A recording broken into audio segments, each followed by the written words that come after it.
Welcome back. We're here at McSwiney, Semple, Hankin-Birke, and Wood, and joining me now is one of the partners, Susan Hankin-Birke.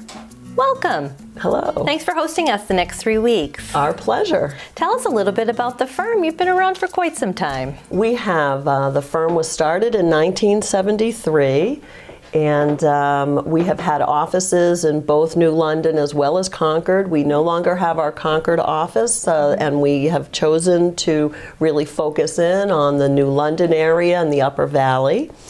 The firm has a fairly wide area of practice that we do here. We've always tried to have a mixture of practitioners so that we can handle most of people's legal needs so they don't have to make a lot of changes in counsel. Right. And we are able to assist them in a number of those areas of life that sometimes require legal assistance. I was amazed when I was doing research for the show and I looked on your website. It's really true. You could come here and have everything handled from real estate, litigation, family law, all under one roof, and that's really comforting, I think.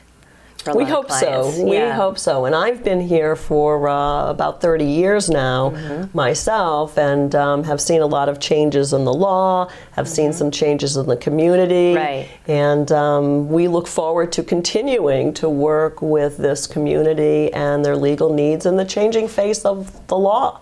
Yes, and it is. It's an ever-changing thing, and for people like us, we can't keep up with that. That's why we've come to the experts like you. Talk a little bit about your specific area of practice in real estate. Well, I do a number of areas of practice in real estate, beginning with residential real estate purchases. Oftentimes, individuals may want to have an attorney review a purchase and sales agreement, even if they're working with a local broker. And so we can assist them in thinking through and making sure that the language is specific and binding to ensure as much as possible that the transaction proceeds as a person expects and that we're prepared for most of the contingencies. We can also assist with institutional lenders by closing the loan. What individuals may not know is that they can often, when working with an institutional lender, suggest an attorney that they may want to work with, and then we can assist them and their lender in closing the transaction. Perfect. Additionally, some folks are able to come up with a buyer or meet someone who's going to be selling their property. They are not going to have a broker involved with them, and in that case they are best served by going to an attorney to have a purchase and sales agreement drafted, and we can assist with those sorts of things as well. In the commercial realm, we can certainly help with entity formation and a consultation with regard to whether or not somebody wants an LLC or a corporation or even a trust, or maybe it makes sense to do it in a personal name, but we can assist people with registering their trade names, getting the entity ready to take title. Good. Commercial transactions often involve, in addition to real estate, inventory and equipment, transfer of goodwill, oftentimes intellectual property is a piece of what's transferred, and we can assist with that as well.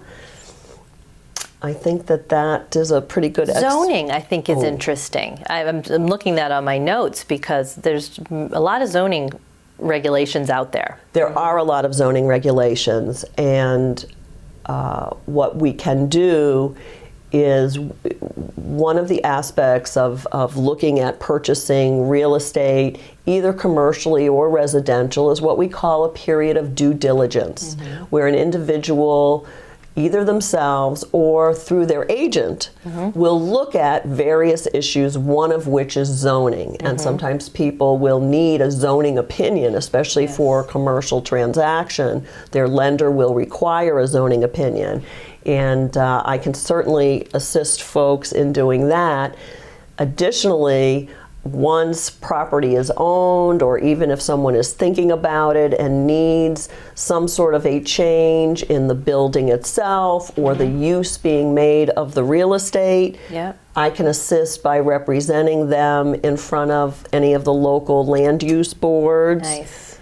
We also do the appellate work. If you're denied as an administrative matter, for instance, denied a building permit, your first avenue of appeal is to the zoning board of adjustment in that town. And in other matters that might be decided first by the zoning board, we would then assist with the Superior Court appeal of any issues. So we can really assist you throughout the process. Absolutely. We like to have things go well right out of the gate, and I find that good preparation and full command of the facts really helps ensure that that goes well. And I think it's pretty safe to recommend to people that it's best to not take it lightly when you first go into the board to be denied, but that you have some assistance and make sure that you're well prepared. This is not something you go at alone. No. I don't think so. I don't think that is uncharted waters for most of us. So it can be. Sometimes it's something simple, and there should be no reason that things don't go well. But I think that oftentimes just having someone with experience and background in the law and how boards operate can be very helpful to a consumer. That's why we go to the experts like yourselves, and it's great to just know that you have got so many areas covered. You know, you just named one of your specialties, but the firm has got so many. So we've got the phone number. Website is very helpful with all the different areas that you practice. We've got that up on the screen now. If anyone had any questions, they could just give a call and ask to talk to Susan. We'd be happy to talk with them. Very good. And thanks for hosting. Thank you very much. Take care.